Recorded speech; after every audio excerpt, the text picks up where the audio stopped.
Aquí haciendo un videito en esta mañana domingo. Ha salido el arco iris, mírenlo.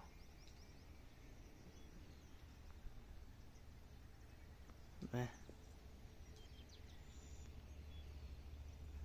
Es hermosura de